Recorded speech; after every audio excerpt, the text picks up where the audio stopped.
পলাশ সাহা যেহেতু চট্টগ্রামে ছিলেন, আমিও চট্টগ্রামে আছি, চট্টগ্রামের মানুষ, ভাবলাম যে তাহলে সশরীরে গিয়ে কিছু সত্য কথা নিজের কানে শুনে আসি।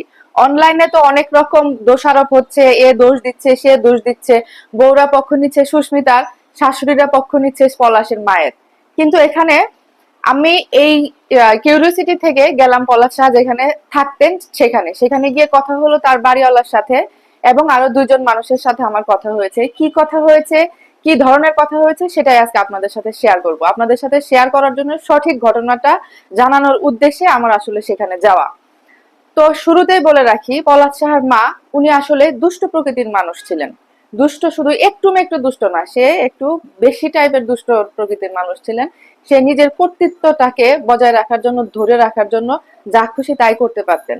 Number two, 2 number point, Sushmita, যাকে আমরা একদম মানে প্রশংসা করতে করতে তাকে মানে প্রশংসায় পঞ্চমুখ বানিয়ে একদম আকাশের লেভেলে উচ্চতায় উঠিয়ে দিয়েছি, সে কিন্তু আসলে সেই টাইপের মেয়ে নয়। সে আরো দুষ্টু টাইপের মেয়ে। সে কি করেছে কি না করেছে আপনারা শুনলে চমকে যাবেন। সে যখন তখন মানুষকে ব্ল্যাকমেল করত। কি ধরনের ব্ল্যাকমেল! একটা কথা আছে না যে নিজের নাকের যাত্রা ভঙ্গ করে, এই মেয়েটা হচ্ছে সেই টাইপের মেয়ে। এই মেয়েটা করতো কি, কিছু না হলেই তার যে কোনো চাহিদা, তার যে কোনো ইচ্ছা, সেটা অন্যায় ইচ্ছা হোক, সেটা অন্যায় আবদার হোক আর সঠিক আবদার হোক, কোনো ইচ্ছা পূরণ না হলেই সে হুমকি দিত দুনিয়া থেকে চলে যাবার। মানে সে যেটা চায় সেটা সে আদায় করেই ছাড়বে। সেটা আদায় না হলেই, সেটার কোনো মাত্র একটু ব্যত্যয় ঘটলেই সে ছাদে চলে যাইতো, রাস্তায় চলে যাইতো, নিয়ে দাঁড়ায় থাকতো, হাতের কাছে এভাবে দাঁড়ায় থাকতো। যাই হোক, সে এভাবে করে এগুলা করতো আর কি, এবং মানুষকে ভয় দেখাতো। সারাদিন সে ভালোই থাকতো। যখনই পলাশের আসার সময় হতো বা আসতো, আসার সাথে সাথে সে এই নাটকগুলা শুরু করে দিত। এবং রাত্রেবেলা 2টা 3টার সময় দুমদুম করে আওয়াজ হতো। তার তার নিচের যারা থাকতো, তার মানে বাসার নিচে থাকে না ফ্লোরে, first second floor third floor এরকম, নিচে যারা থাকতো তারা, আর একটু কিছু হলে, ধরেন একটু মন মতো হয়নি তার কিছু, একদম ভাঙচুর শুরু করে দিত। যা খুশি তা একটা অবস্থা এইভাবে করতো। প্রচন্ড রাগী, প্রচন্ড রাগ।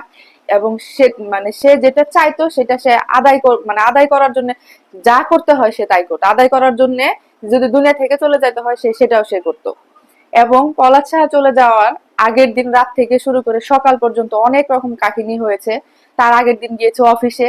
অফিসে না গেলে, সুস্মিতা যদি অফিসে না গিয়ে যদি ঘরে থাকতো তাহলে এরকম কিছুই হতো না।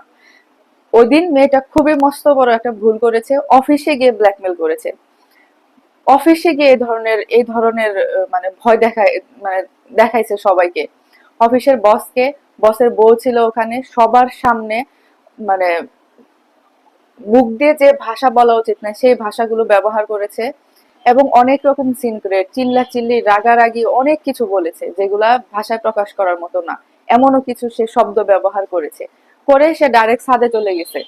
ছাদে চলে গেছে ভয় দেখানোর জন্য। সে এইভাবে করে ভয় দেখায় দেখায় মানে পলাশ সাহার মধ্যে একটা ভীতি তৈরি করে রাখতো। ওই যে বললাম যে সে নিজের মানে চাওয়াটা পূরণ আদায় করার জন্য যা করা দরকার তাই করতো। ওই পাশে তার শাশুড়িও তো একটু, বললামই, তার শাশুড়িও তো অত ভালো মানুষ না।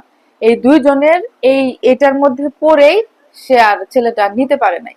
এই অফিসে যদি না যেত, অফিসে না গিয়ে যদি একটু ধৈর্য ধরতো, তাও হয়তো ছেলেটা একটু মান সম্মান বোধটা বাঁচতো। অফিসে গিয়ে তার মান সম্মানটা একদম ধুলোয় মিশিয়ে দিছে।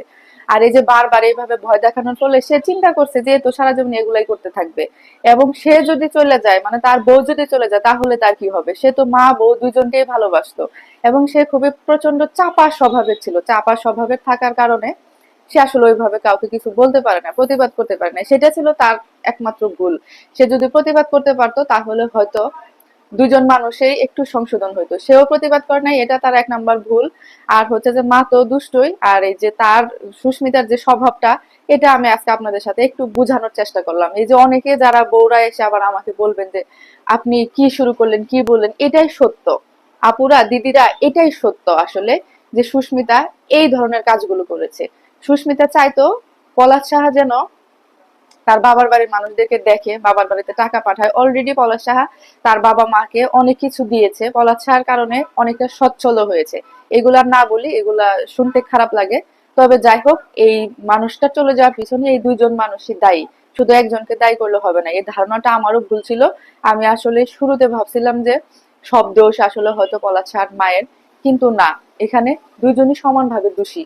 আর ছেলেটা একদম কুলায় উঠতে পারে নাই, কুলায় উঠতে না পেরে এই ধরনের একটা সিদ্ধান্তে গিয়েছে। মানুষ কখন এই ধরনের সিদ্ধান্ত নেয় জানেনি, কতটা কষ্ট পেলে এই ধরনের সিদ্ধান্ত নেয় সেটা তো আপনারা জানেনি। ঠিক আছে বন্ধুরা, ভালো থাকবেন, আজ এই পর্যন্ত, আল্লাহ হাফেজ, বাই বাই।